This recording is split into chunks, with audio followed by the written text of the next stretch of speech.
All right, we are here on Pure Country at Cavendish Beach Music Festival. Finally get to talk to Bryan Martin in person. How are you? Well, hey, I wish I looked as good as you do in person.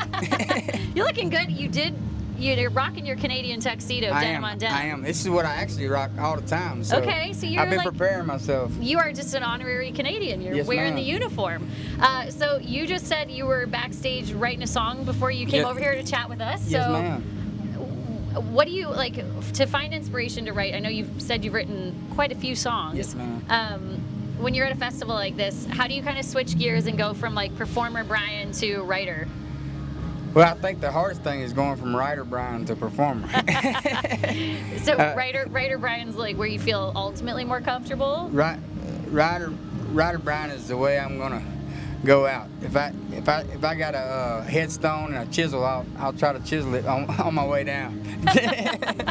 Oh my gosh. So you posted recently a song called Truth is Lyin, and you said, I'm pitching this one. I'm pitching it. I think you said, what did you say, Daddy I said, Morgan, Daddy needs to buy his new shoes. Morgan Wallen. So Morgan, has he heard it? I don't know. I don't know if he has not, but I need to reach out to him. Hey, Morgan, I didn't want to bother you. Yeah, I don't want to bother you, but the song is great. Morgan's a good dude, man. He really is. He took me on tour with him. Yeah. He's a really good dude. Super cool. Like, he's such a great human. Like, as much of a massive star as he is. That's the one thing that made me realize, like, I was like, you know what?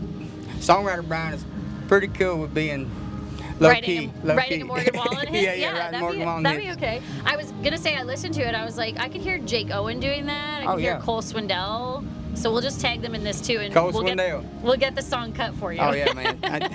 Jason, my friend Jason Aldean, man, you got to cut this thing. Yeah. So you were just hanging out though with Chris Janson, who you said is one of the realest dudes out there. He is. Got to chat with him. What is maybe some advice or just some knowledge that you took from spending time with him? Man, I walked up to him and I was like, man, big fan. I've been listening to you for a long time. I said, I just wanted you to know that, like, when you were writing them song titles on that guitar, it really inspired me a lot, because as a writer, I knew that I may not ever fit the mold of like looking like a star or anything like that, or actually being able to break the social anxiety to get up there and do it. I said, so as a writer, it just kind of gave me more, inspiration to say, hey, I can do this, and no matter what, I've got a song, and we really hit it off, because he told me like his story is a lot like mine. He's part Irish and Cherokee too, so we're part, and we just got to talking, and the way he embraced me really made me realize that, like, they tell you don't meet the people you look up to, and don't meet your heroes. Don't meet your heroes, but. I got one over on this other stage right here, Daryl Worley. He was the first one I got to meet, and I can tell you that's one of the realest guys you'll ever meet. And him and Chris just put a song out not long ago called Tractor Town. I was supposed to be on it, and I was gone. But when you run into those guys, you cherish those guys, because it's very rare. I mean, no offense to a lot of people out there, but some people are their biggest fans, and when you find fellowship with brothers and people that lifts you up when they could easily just, do what everybody else does. There's a few, like, you meet them and you just think, oh, you're such a massive star that you're going to be that way in person. And then you meet them and you're like, they're just the most down-to-earth people ever. And it's very refreshing to meet those kinds of people. I hosted a festival a long time ago with Chris Janson, and he is the same as he was 10 years ago as he is today, which says a lot. He called me up on stage. I wasn't ready, and it was awesome. He called me up there and had me sing "Let the Circle Be Unbroken," and he said I didn't have to ask Bryan if he knew these words. I just knew it from his spirit, and he just knew. Put me on the spot. Put you on the spot. I did know that song. I knew, good. I know almost every church hymn you can imagine, because that's how I came up, but.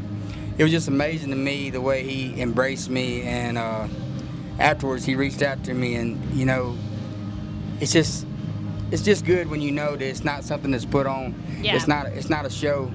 This is this man's real life. He brings his family into it. He brings the Lord into it. He brings everything that got him to where he is, and he gives appreciation to it every day. Yeah. Who is maybe an artist that you kind of always, when you were writing songs and working on music, hoped that maybe your path would cross with, and you finally have had that happen? Cody Jinks. Cody Jinks, okay.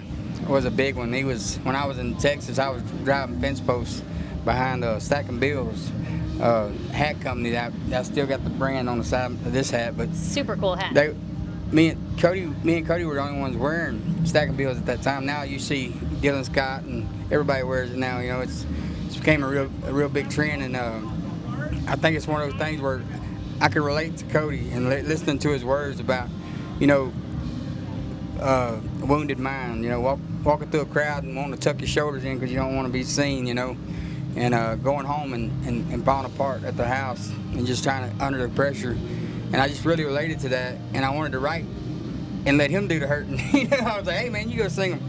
But it was we finally got a chance, and I wrote 3 songs on his new album. Super cool. And I wrote congrats on that. I wrote on his latest single, Snake Bit. And so he's just become a real good friend too.